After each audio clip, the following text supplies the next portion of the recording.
Hey, how's it going, everyone? Welcome back to my food forest journey. Today is January the 8th, 2022. Happy New Year to everyone. Hope everyone's doing well on the new year. So, I've been extremely busy with just projects after projects that needs to be completed ASAP. So, I haven't really had a lot of time to update everyone on what's going on in my food forest, my backyard. But I want to do a really quick video today to basically, one, update you guys on what's going on in the food forest, and two is to show you guys one of my mistake that I made. It's a really stupid mistake, but it's gonna cost me a lot of time and effort now just to go back and fix it. And I'll go over in detail what mistake that I made. And usually, people don't like to show their mistake, but with me, I think this video will be beneficial to whoever is starting out on a food forest project.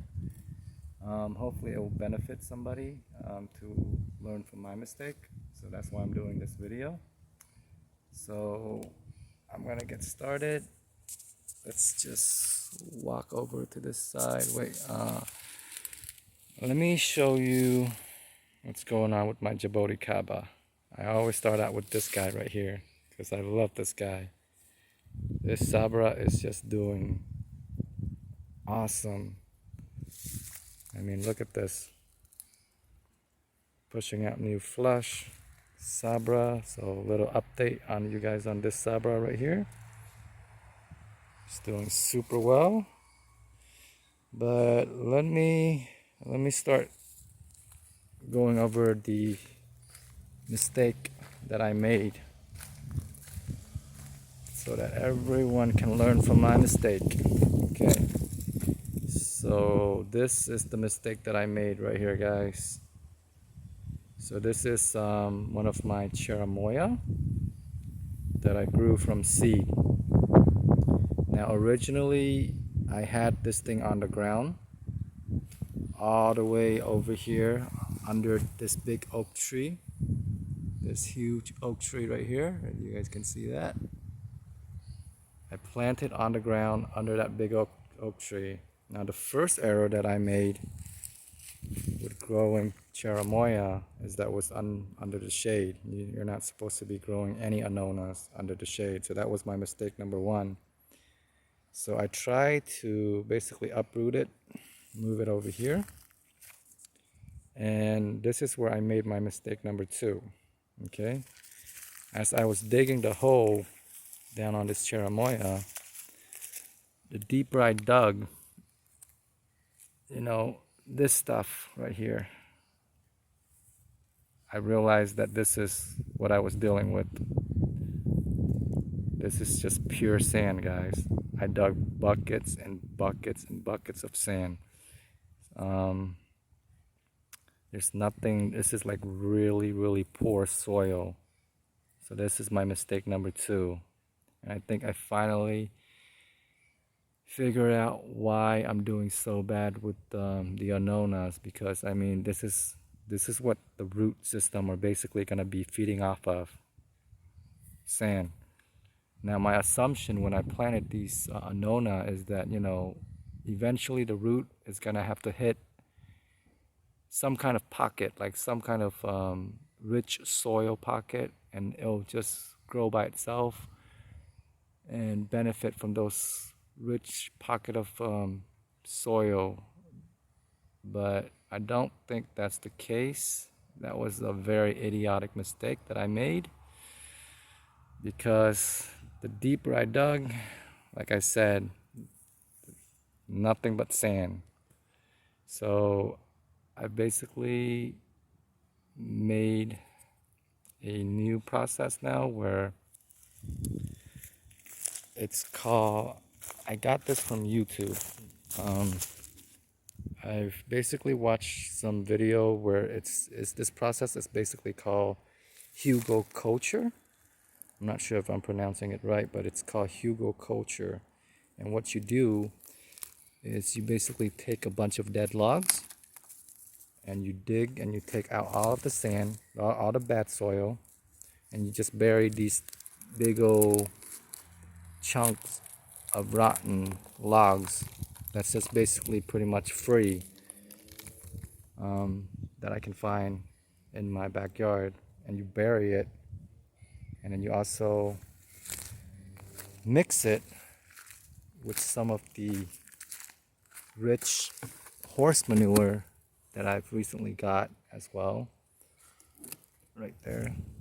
So yeah, that's basically one of the mistake that's gonna cost me a lot of time and effort now to go back and fix it, because I'm pretty sure this page Adamoya over here is suffering, because I mean it's just growing in this stuff right here, nothing but sand. Okay, so yeah, it was like a really stupid mistake for me to do this, but I want to document this, so at least somewhere out there somebody can learn from my mistake, because this is just a really stupid mistake on my part. Let's see here, that's the page Anamoya. I don't know if that thing's gonna grow anymore, but it looks pretty though. Yeah, probably gonna have to uproot this tree now. Pretty sure I do have to uproot it and then switch out the soil. I'm gonna dig as deep as I can and just try to fix the soil. Gonna give you guys a little walk around, see what's going on in my food forest. So yeah, this is another hole right here that I've recently dug out. Look at that, guys. Buckets and buckets of just sand. Nothing but sand. And I'm pretty sure I'm gonna have to fill it up. I'm gonna put in like a bunch of wood chip or whatever I can find, horse manure, to just, change up the soil, because that's really bad soil. This is my mistake right here, guys. Yeah, that's the food forest. Everything looks to be green. Nothing's dead yet, but this is only January. February is going to be like the coldest month for us here in Central Florida. What else can I show you guys? Oh, okay. Yeah, the other Sabra. Let's go and have a look at this Sabra.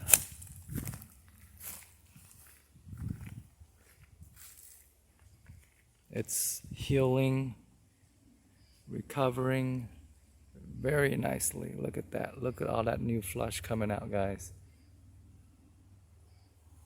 Yeah, so I know that I said that on one of my other video I'm gonna trim this around spring, but I think I'm just gonna trim it now, like around this week, because I mean I want this tree to focus all of its energy on the top here and push out more growth and not waste any more energy under here. So it's already healing very quickly.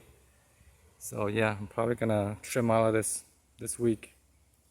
Now this one, I'm pretty sure I did this correctly, because last time I put like a whole bag of sphagnum peat moss under here, so this thing is good to go. All right, this is the sang persimmon, still resting for the winter. A crumb mango, already pushing out new growth right here. Look at that. Look at how beautiful that is, guys.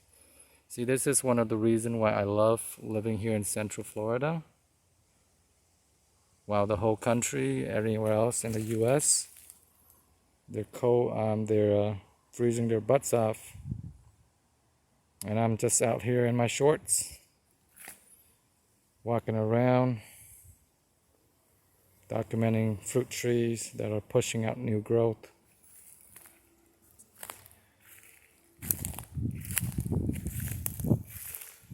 Moving on to over here, the lychee, doing super well. Look at this, guys. Look at the size of that leaf. It is gonna be big. Yep. All right, I think I'm gonna end the video here just to show you guys one of my major mistake that I made with this Anona. Hopefully it'll be fixed and it'll do a lot more better now, since I put like a bunch of good nutrient down under there. It seems like it's healing quite nicely with the new flush that it's coming out, since I've already put this thing down for about a week and a half now. So it should be healing fairly quickly. Anyways, hope you guys are doing well. Thanks for watching. You guys have a great day. Bye-bye.